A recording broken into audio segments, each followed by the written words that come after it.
Hey guys, it's Simeon. This is Pro Wrestling Unlimited as we are here on the 11th of January 2020 to talk about everything that went down tonight on Monday Night Raw. And to be completely honest, also I don't need these headphones, I wasn't a big fan of tonight's Raw. I thought tonight's Raw was a show where it was like, okay, got all these people here and a bunch of these guys are just going to work double duty. And we saw, and technically this is a caveat, Triple H and Randy Orton. People do double duty like that all the time. Opening segment leads to main event, so keep those out. But you got Sheamus, you got Keith Lee, you got Riddle. And it's just like, they even put McIntyre in 2 separate recorded segments. Like, what? 2 separate recorded segments. Also, guys, I need to check something here.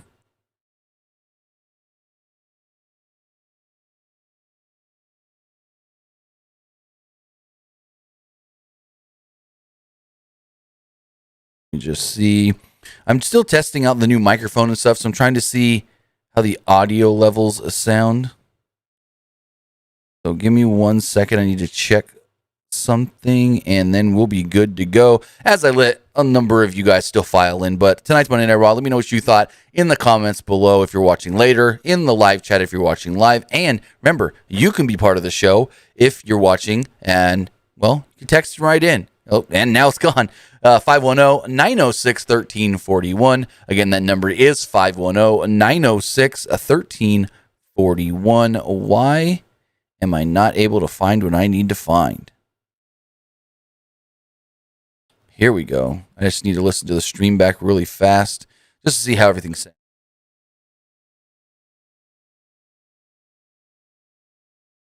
Awesome. Everything sounds good. We're ready to rock and roll. Remember, if you're here watching on Twitch, twitch.tv/PWU Unlimited, you can help us out a couple of different ways. You can either subscribe to the channel with a tier subscription or Amazon Prime, because if you have Amazon Prime, you have Twitch Prime. And with Twitch Prime, you get 1 free subscription to any Twitch channel you want to subscribe to throughout the month, and we would greatly appreciate it if you use that sub on us. Also, you can help us out with the donation by hitting that donate button down below, or with some Twitch bits.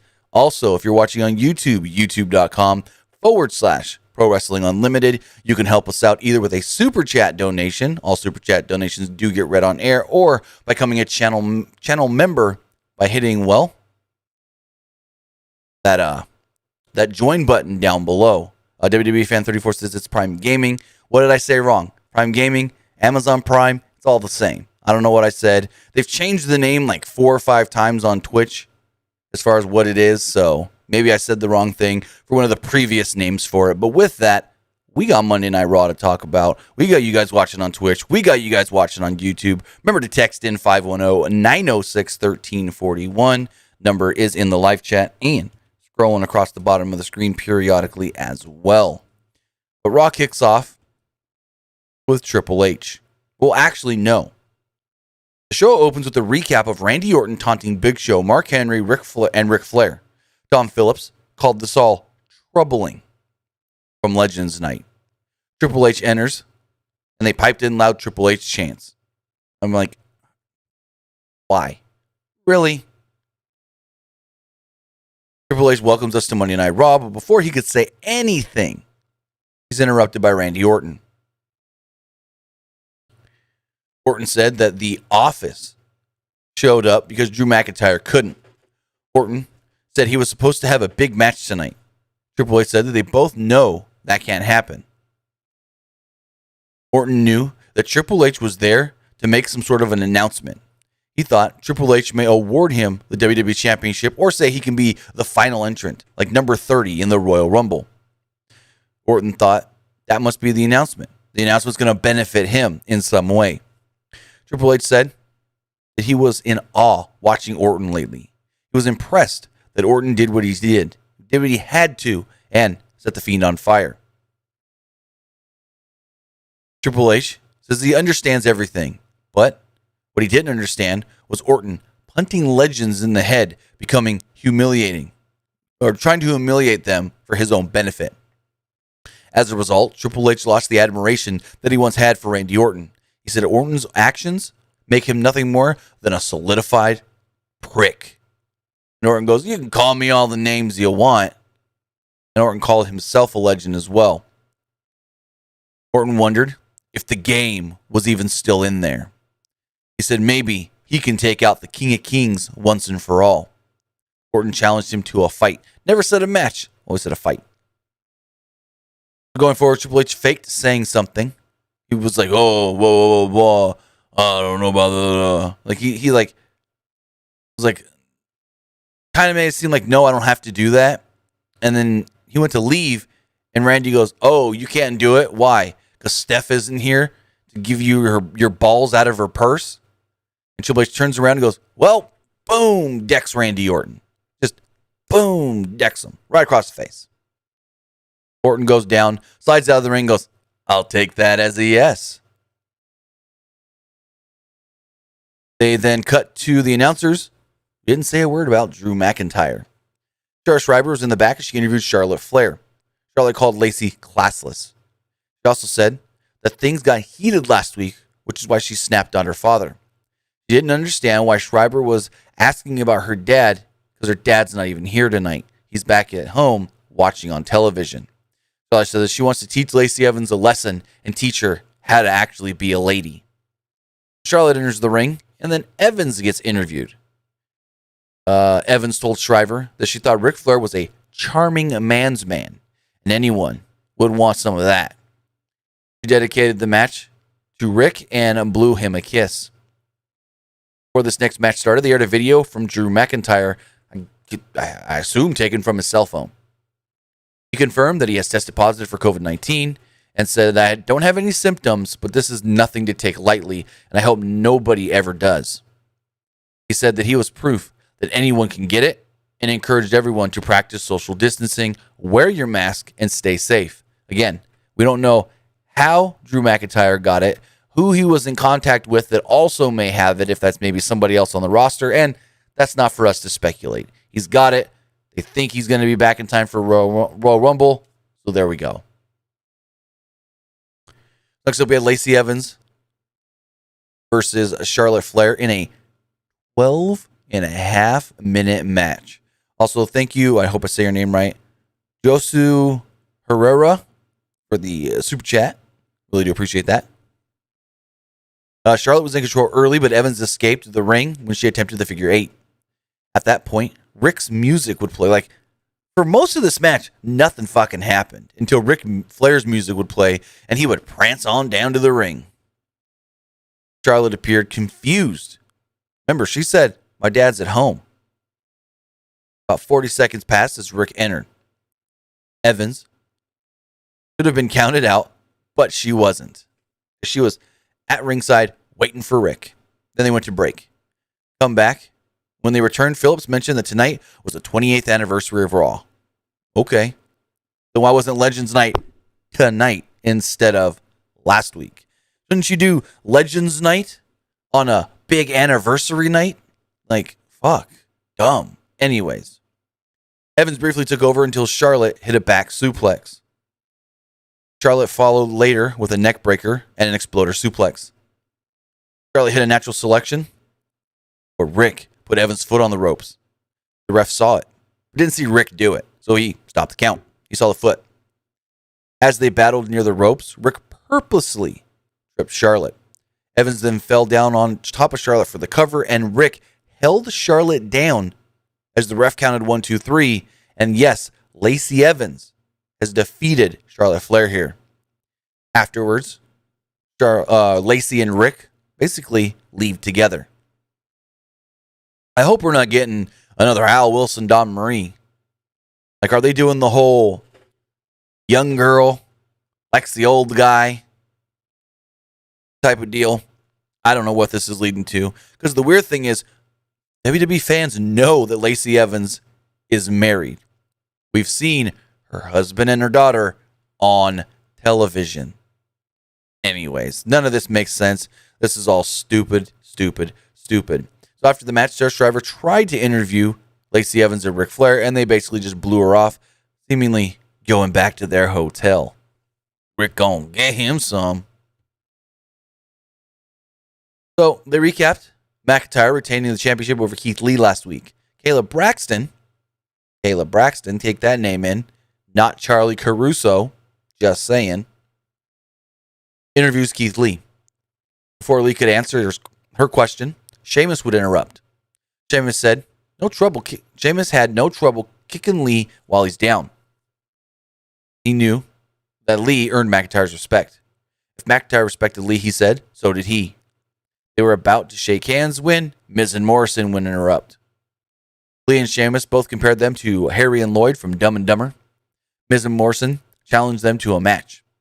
Miz said that they would topple them, just like the Cleveland Browns toppled the Pittsburgh Steelers. You know, Miz was probably very, very happy to say that line, his damn Cleveland Browns. Sheamus and Lee thought about it. They thought it was a terrible idea, and then they accepted. Miz and Morrison seemed confident in their chances. So next up, we were supposed to get Jeff Hardy versus Elias. Elias came down and claimed that he was injured while recording music. Got a finger injury or something. So Jackson Riker would take his spot. Elias jumped up on commentary. Then he jumped off of commentary. And about 50 seconds after the bell rang, he helped Jackson Riker win. That was it. Nothing happened in this match. Match went less than a minute. Because then, after the match, Hardy challenges Elias. Elias declined. Hardy said if he didn't accept, people would think that Riker is better than him. Elias then accepted, while telling Riker to not interfere. Jeff Hardy versus Elias didn't get a time for this one, but Elias basically lost really quickly. It was not a long match at all. Hardy won a relatively short match with a pinfall after a twist of fate and a swanton bomb. Then, after the match, Elias goes, Riker, why didn't you help me? And Riker was just like, huh? You said not to interfere.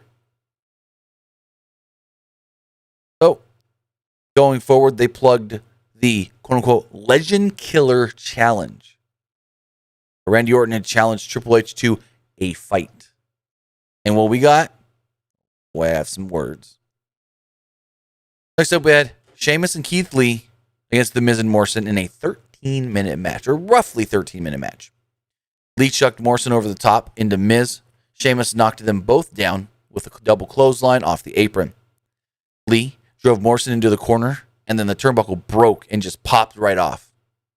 Lee and Sheamus were very amused as the referee and Miz checked on Morrison. This was a great visual-looking spot. I'll say that for sure. Lee worked over Miz after a break and after they got the turnbuckle wall fixed up, the ropes tied back down. Sheamus knocked Morrison off the apron, which allowed Miz to hit a DDT. They worked over Sheamus for a while until he gave Miz a backbreaker and tagged in Lee. Lee then hit both guys with shoulder tackles and overhead suplexes before chucking Morrison into Miz. Lee hit a power slam, but Miz broke up the cover. Morrison hit a Pele kick, but Lee swatted him out of the air and came off the ropes. Lee was setting up for something big, but Sheamus would tag himself in and hit a bro kick to pick up the victory.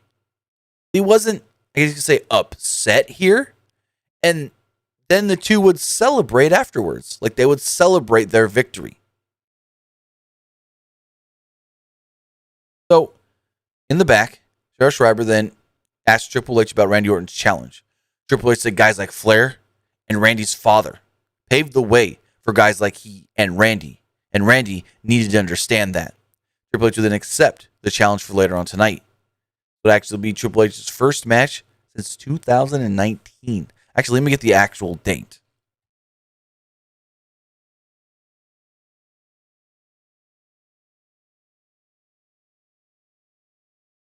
So this was Triple H's first match, technically, since June 26, 2019, when he worked a match in Japan on a house show. He worked that whole loop. He worked a match in Japan on a house show where he teamed with Nakamura against Robert Roode and Samoa Joe. Also, the night before, he teamed with the Club, AJ Styles, Carl Anderson, and Luke Gallows.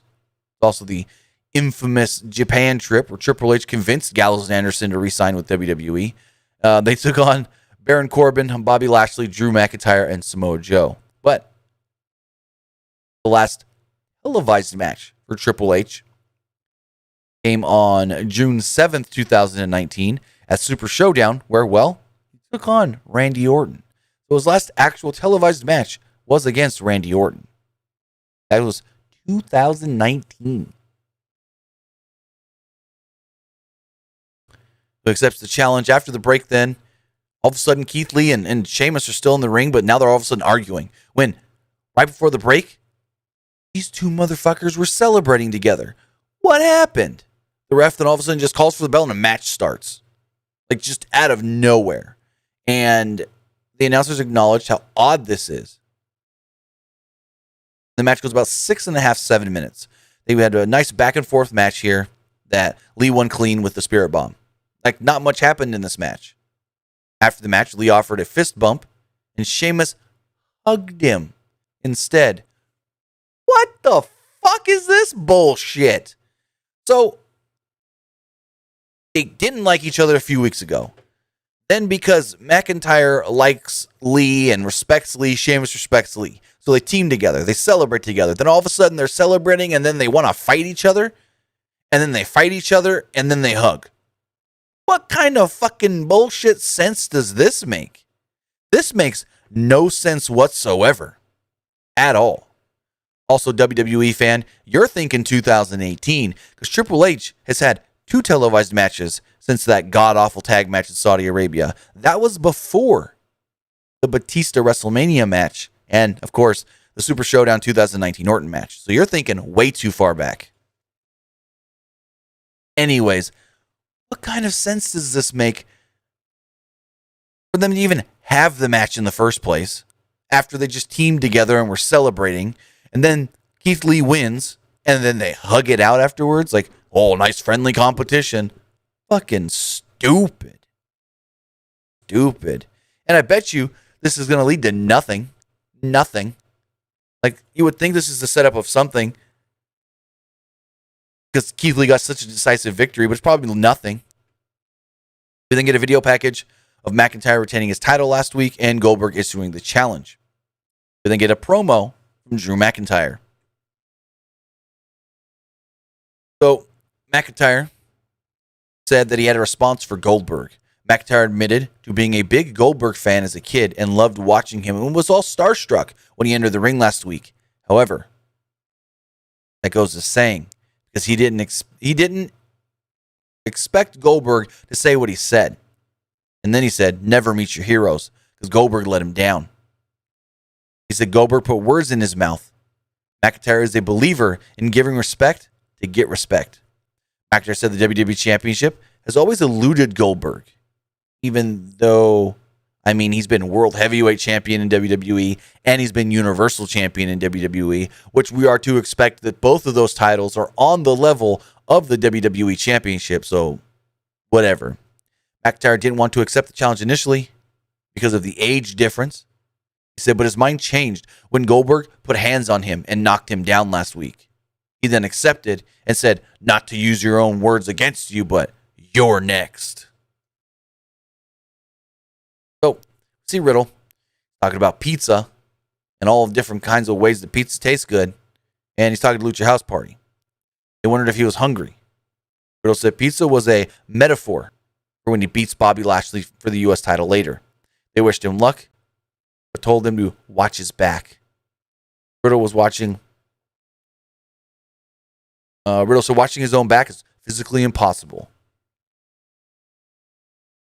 Next up, we got TBar against Xavier Woods. Now, here's the weird thing here. So we get this match where it's TBar and Xavier Woods.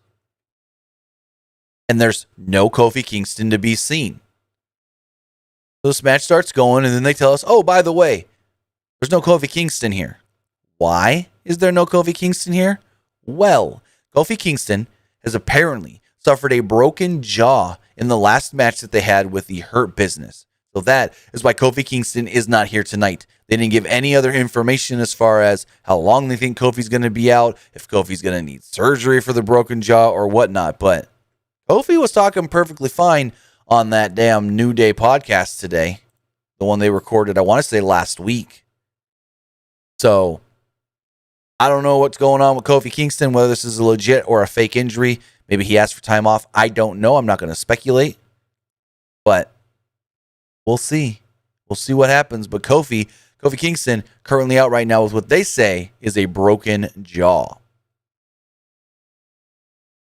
We go on. We have this match. And the match lasts about 5 minutes. Woods knocked TBar out of the ring early with a missile dropkick. Woods threatened Mason Mustafa Ali to back off before they could interfere. This distraction, though, allowed TBar to hit the Feast Your Eyes and pick up the pinfall victory. Just destroyed Woods here. Woods got a little bit of offense, but mainly just got killed. Orton was then interviewed in the back and told Sarah Shriver he has a newfound hatred that he plans on directing towards Triple H. So, next up, we get Bobby Lashley and Riddle with the U.S. title on the line. Match doesn't even go 2 minutes. Like, it maybe went in 2 minutes. Lashley repeatedly attacked Riddle before the match even started, which, of course, was just payback from when Riddle did that last week. Riddle's mouth was busted open during this exchange. He then put on the... No. I'm skipping forward here. I missed a paragraph. So he busts Riddle's mouth open. Referee finally separates them. Asks Riddle, "Are you okay to go?" Riddle says yes, and he starts the match. Lashley was in control until Riddle came back quickly with a floating bro to the outside.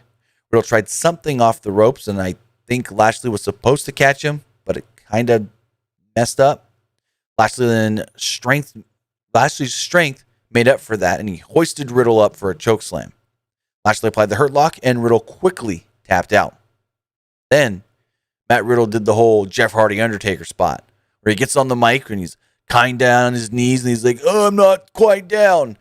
Lashley, you may have beat me, but I know I can beat MVP.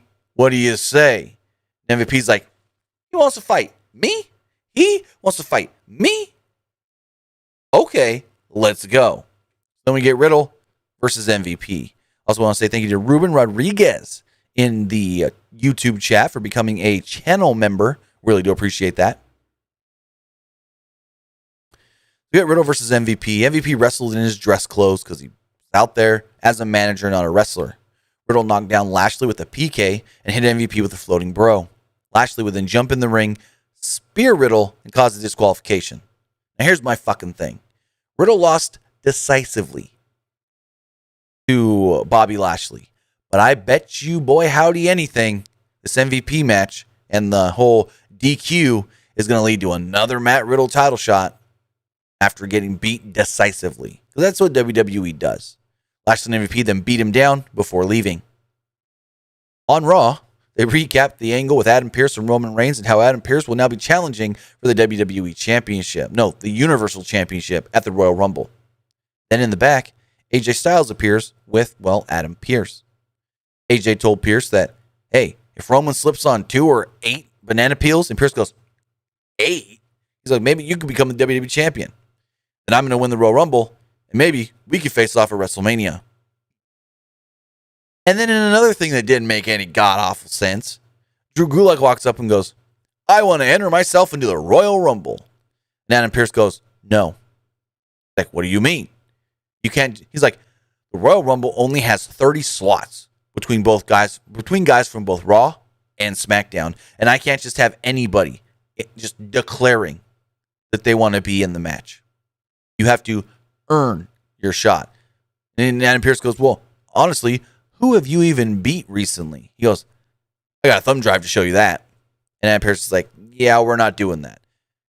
And then basically Gulak was like, well, AJ got to declare. And Styles goes, well, no, duh. I'm a 2-time WWE champion. Styles then wondered who Gulak had beaten. And remember, Gulak has beaten AJ Styles over the last year.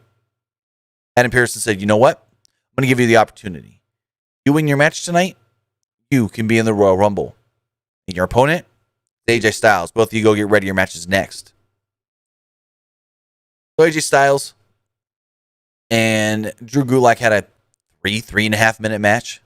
Both attempted a drop kick as the bell rang. Gulak used a few suplexes, which looked really good, including a Tiger Driver for a 2, where Joe goes, "Oh, what a beautiful bridge." Like Joe was very impressed by Gulak. Gulak then used a backslide for a 2, and Styles came back with a Pele kick and some strikes. Styles then threw Gulak out of the ring. He landed right next to the foot of Omos, looked up, and he froze.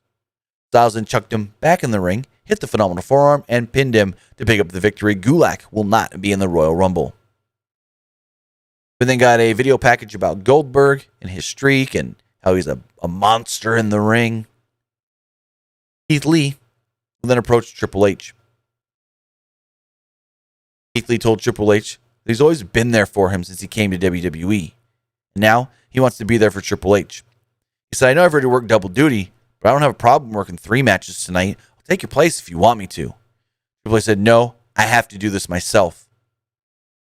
Lee then handed him his leather jacket, the 2 fist bump, and Triple H went on his way. Keith Lee went on his way as well. Next up, we get Nia Jax and Shayna Baszler against Mandy Rose and Sonya Deville. And what was said less than 20 minutes before this? Oh, you can't just declare you want to be in the Royal Rumble. You have to earn your spot in the Royal Rumble. Well, before this match starts, 2 people, Mandy Rose and Daniel Brooks, say, "We are declaring that we are in the Royal Rumble." And they flex and have the worst lines ever. But they fucking declare for the Royal Rumble 20 minutes or less after Adam Pearce had just stated, "Well, because there's only 30 spots, you can't just declare. You have to earn it." But no, these women can just declare it and lose their match. Because, yeah, we got a 3.5-minute match where Jax was in control early and seemed to be going for a move on the ropes, but Baszler tagged herself in and then tapped out Mandy Rose to pick up the victory. Nothing match. Like most stuff here on tonight's show. Nothing matches. So then we had Triple H versus Randy Orton, which they kept calling a fight. And well, this was bad. And not bad because of the 2 performers, bad because of what they did. So the bell never rang. And Triple H entered to his game thing. Randy Orton came out, whatever, blah, blah, blah. Orton hesitates to get into the ring. Triple H knocked him down with a punch. Orton regroups before re-entering the ring and striking back with punches of his own.